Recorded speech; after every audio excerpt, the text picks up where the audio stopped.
Hello, and welcome to another episode of the Innovators and Investors podcast. I'm your host, Kristian Marquez, founder and CEO of FinStrat Management.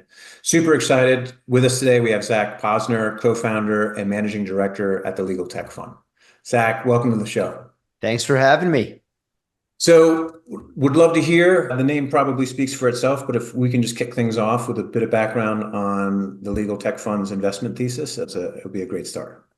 The name is intended to be self-explanatory. The LegalTech Fund, we invest in companies that are transforming the world of law. The one thing I would say is most don't realize how big the world of law is and how everything that we do, I like to say from birth certificate to will, is governed by a legal doc. And if you think about all those interactions, you get to the areas that we cover. We think about investing into software into three different buckets. The first one is what I just described to you, consumers. The second one is into corporates, where they have large general counsel offices. They also have business units that interact with legal. And then the third bucket is, of course, law firms, which is where most people immediately go. But that's how we think of the world. And then we also think that legal is in the center of everything we do, and it intersects with every other vertical you think about, every C-suite office. So we also think lots of our companies would identify as fintech companies or prop tech companies or HR tech companies. But when they're in or around the legal process, that's what we do. Excellent. And so, how did the journey begin? What led you to co-found the LegalTech Fund? The journey began a long time ago as a starting out in financial due diligence, then going to a pretty large venture fund, then found myself in the operating world, operating a couple companies. One of them particularly was helping law firms manage all of their vendors and making sure they were holding data in a secure way. And that kind of gave us an extraordinary amount of insight into what was happening in and around the world of law about 10, 15, north of 10 years ago now, and started to look at this vertical, started to do some angel investing. And as we realized there was nobody else in the globe thinking like this or being there as a solution for entrepreneurs in this vertical, we said that can be us. So we planted the flag in late 20, early 21, and been off running pretty hard ever since. Fantastic. All right, so let's talk a little bit about investing then. What's the fund's approach for identifying high potential startups? Fund's approach. So we are very visible and we are out there pretty consistently. I'm hoping that we're trying to be out there wherever a prospective entrepreneur could be. And we're an early stage fund. So we think about companies from inception all the way to Series A. And I know that's a pretty big range, but it starts with the pre-seed round and then it continues to build. But for us, it's more important to be on top of this from a thematic perspective than it is to be at an exact stage. And so what we're doing is we cast a pretty wide net. We interact with lots of folks in and around this vertical. So being the first fund with this focus, it means that not only do we get calls from entrepreneurs, but we get calls from the end buyers of this technology. So law firms call us, general counsels call us, the larger companies that want to do biz dev partnerships call us, and they say, hey, we're thinking about this type of space. What do you think about this? Or they also call us and say, we just came across this company. You guys should take a look at them. Or our portfolio is now 63 companies. So there's lots of entrepreneurs that call us that say, hey, we just came across this company. You should talk to them. So for us, we've spread our tentacles throughout this entire industry in every nook and cranny. And when this is all that you do, you hear about things very quickly. And we're there as a resource for any one of the parties that I just mentioned to take that call. And so I think that was the question, but if I didn't answer it properly. No, that's great. And it's brilliant approach as well. So on the themes of consumer, corporate, and law firms, any in particular that you're bullish on or the firm's bullish on at the moment? Bullish on them all. They all have different dynamics to them. It's funny, usually I talk about them in reverse order, law firms, corporates, consumer, but I took you down a path, so I'll continue down a path. Look, consumers, at the end of the day, the numbers that I have in the back of my mind were the average attorney rate in this country is about $346 per hour. The median wage is $19 per hour. So what that means is nobody can afford access to legal services in this country. And we think that technology can play a big role here over time. And we get really excited by that. And I think there's some stat that says a little bit north of 70% of Americans have an unmet legal need. Or even if you think about simple things like yourself, like every time you sign, if you're moving apartments and you sign a new lease, are you having an attorney review that? We get excited by this future or that says, what happens if when you're on Zillow, you can press one click of a button to get a lease reviewed? Or maybe even there's one of our portfolio companies would do that automatically and said, hey, this is a fair lease. And it would score that for you right there. So that's how we think a consumer. Corporates, people don't realize that you have individual corporations that have thousands of attorneys, more attorneys than a lot of law firms do in this world. And they are just starting to think about technology. That legal suite is the last one that really has not been had any budget sensitivity over the years in a meaningful way. And you're starting to see that pressure get applied. As that happens, they're bringing on new roles that are effectively internal operating officers to think about how you can put technology to make workflows improve and things along those lines. And then law firms, we're in the middle of what I would say is an AI large language model revolution. And the number one vertical that Goldman said is going to be affected by all of this stuff is going to be legal. So we think that right now, the law firm model says you have one partner, you have 5 associates.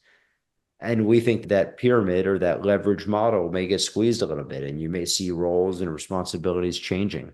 So each one has its own dynamics. You put these things together and you're north of $1 trillion a year. These are very big markets. So And lots of opportunity. without question, so as technology comes to disrupt this space, curious, is it just the way the cards fell that legal was one of the last ones to face? Repeat one more time. I didn't hear you. Sure. So is it just the way the cards fell that legal was one of the last verticals or spaces to see disruption with technology, or are there any other unique headwinds at play? I've never thought about why. I can tell you the ones that fell the quickest were the ones that are in or around generating revenue. So if you think about the first type of technology that I think about in a meaningful way, it's probably like CRM technology and sales technology designed to help accelerate sales. I would say that was the first wave when I think of Salesforce and those types of things. Then I think a lot about marketing and marketing automation and things along those lines. Somewhere after that, I would say you had a lot of fintech. Somewhere after that, more recently, we're seeing a lot of HR and learning. I can tell you that the work that attorneys do is extraordinarily complex, and there's a higher level of professionalism in this country. It requires additional education. It requires additional certification. With that comes more of people are more embedded in their habits, and there's bureaucracy, there's policies in place, there's legal barriers in place for some of this stuff. Sure. These are some of the reasons that maybe it took a little bit longer.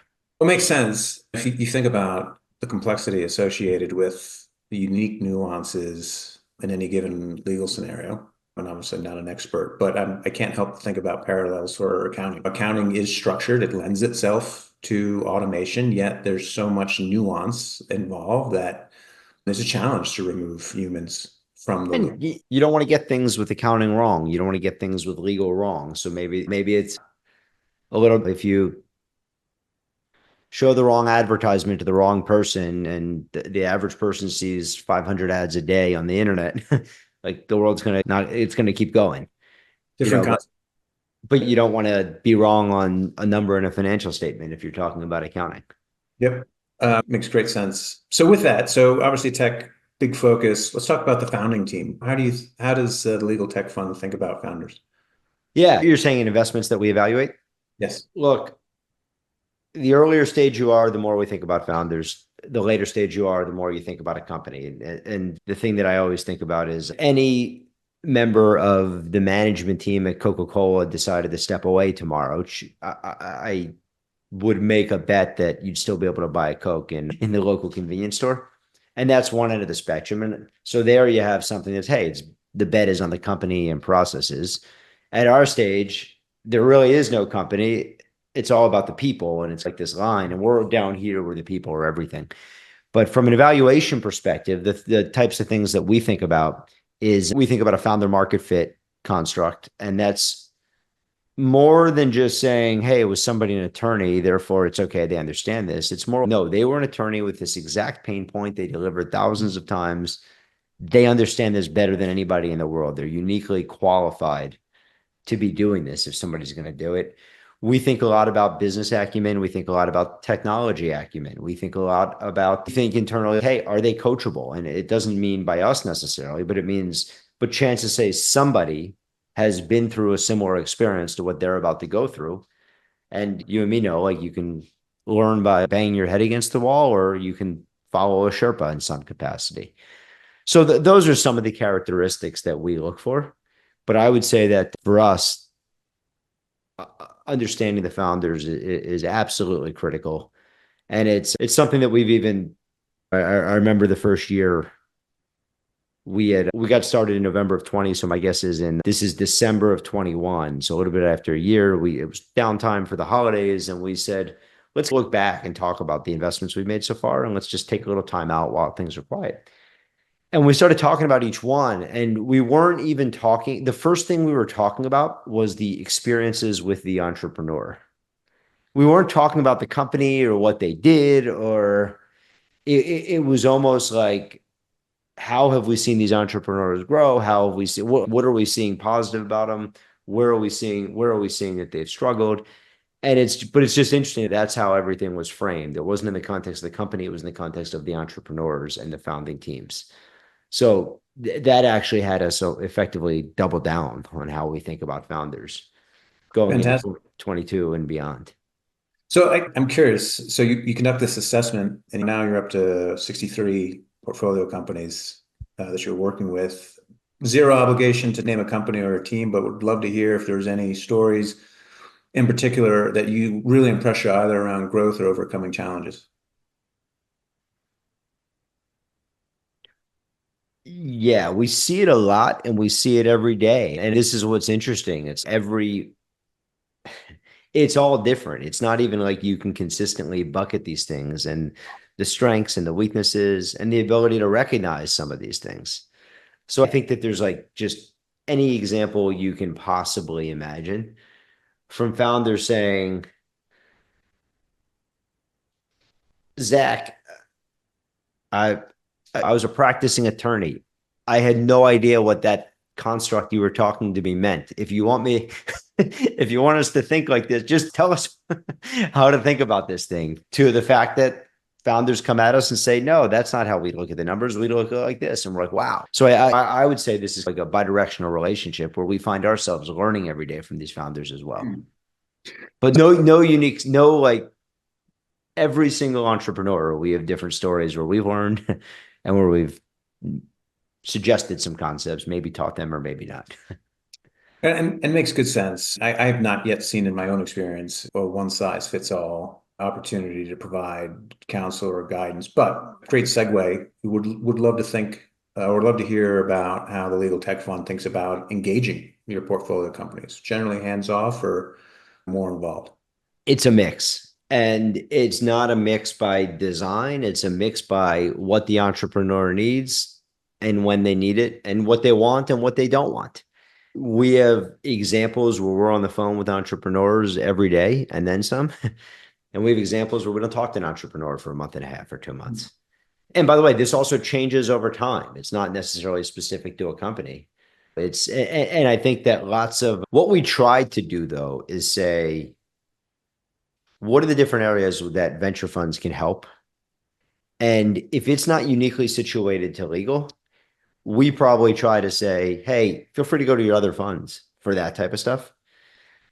So the stuff that we want to be brought into is when companies have questions around product, when companies have questions about pricing, when companies have questions about their end customers, when companies want to meet their end customers, when companies want biz dev relationships within the industry. And I'll compare and contrast all of that to what a traditional fund does, which says, hey, we're going to help you hire. Hey, we're going to help you raise your next round of capital. And yes, we can do all of that stuff. We do all of that stuff at times. But if we're working with other funds, we're saying, hey, go work with them on that stuff. for you, like we're uniquely situated to help you. And we are hosting 5 dinners in the next couple of weeks with your prospective customers. Like, why don't you come with us and tell your story a little bit? And that's like something that we can do that no other venture fund in the world can do. So that's how we try to think about things, is saying, what are we like uniquely able to help our entrepreneurs with that nobody else can? And we're trying to double down on all of that. And in fact, there's things that we do. We're sitting here in October. In early December, we have a pretty big summit. And it's called the TLTF Summit. It brings together all of the leading entrepreneurs, ours and everybody else in the industry. From an early stage, it brings together the biggest CEOs in this vertical. It brings together every investor from small funds like us all the way to the largest private equity funds in the world that join us. And the end customers, we have most of the top law firms that will be joining us. Same thing with general counsels, all of the investment bankers, and we bring everybody together. But that's like unique to this vertical and to us. Yeah. That's the type of opportunities that we want to surface for folks. And while we're on the subject, for any of our listeners who'd like to attend the summit, where can they find out more information? They can find out more information at tltfsummit.com, although we don't put that much out intentionally. It's designed to be a very high-end event where each one of the applicants is extraordinarily, goes through a screening process. And the theory is anybody you sit down next to is supposed to be able to help you in some capacity. So that's where you can learn more.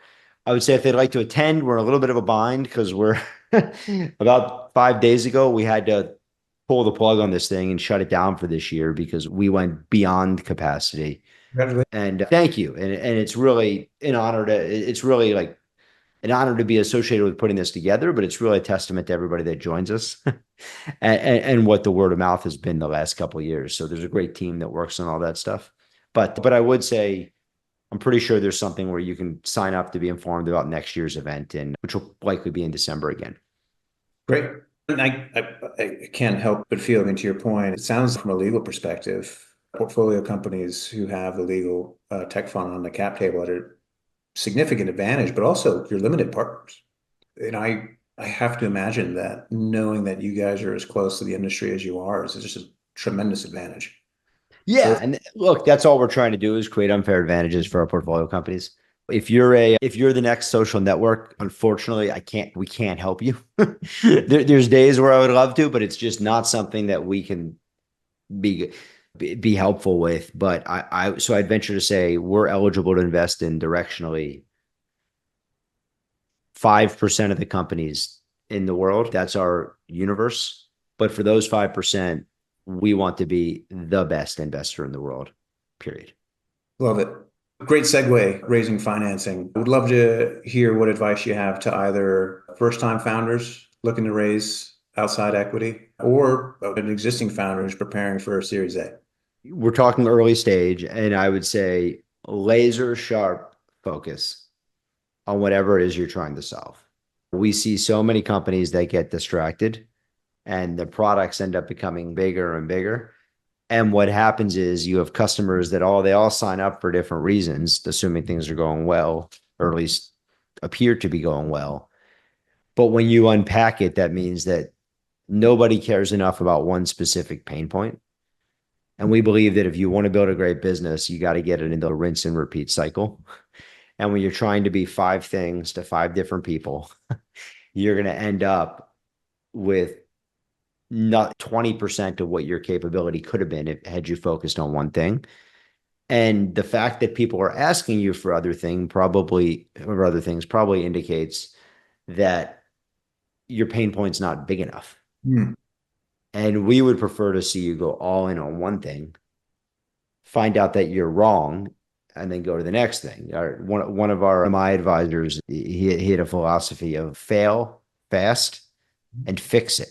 But what happens is when you try to do too much, you don't fail fast, you fail super slow, and you don't have the opportunity to fix it. And we expect people to be wrong on whatever they're doing. And the question is just, can you react quick enough to pivot, re-instrument, whatever it is, move to the left, move to the right, and take a second shot at it? Because what I think is people come to us with ideas And ideas sound great. And we're like, look, directionally, there's something here. I don't know what it is. We're not going to know until you give it a go. So go give it a go, and let's just keep our ear to the ground and listen to customers and figure it out. And if we hit, that's awesome. If we miss, let's adjust. I think we Mike Maples is another venture capitalist with a group called Floodgate in out west, and he just put out a book, and the purpose of the book was his biggest wins were all pivots. And he tells the story, I believe, I think it was Odeo, that was a podcasting platform that pivoted to Twitter. He tells the story of Justin TV that pivoted to Twitch. He tells the story, and all of these things had like similar, or like directionally, it was where the entrepreneur was pointing. But they were like, Justin TV was broadcasting live TV of himself and realized that, hey, there's a whole gamer universe, or I'm sure there was multiple steps between those 2 points, and people want to broadcast their gaming activities. Let's build a platform for that.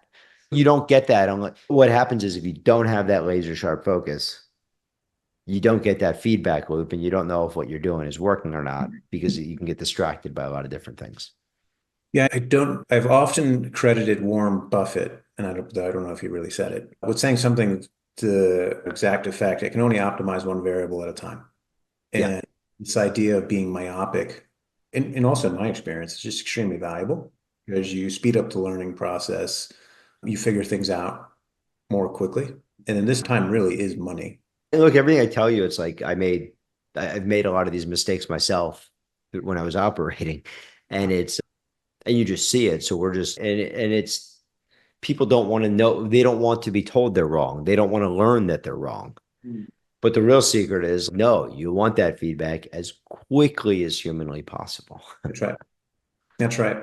Looking ahead, sometimes I realize people don't appreciate the role that venture capitalists provide in terms of liquidity for what's arguably a really important part of the US economy, notwithstanding the rest of the world.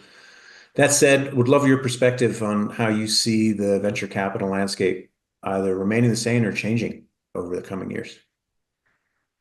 So from our end, part of the reason that we're really happy doing what we're doing is we think capital has almost turned into a commodity.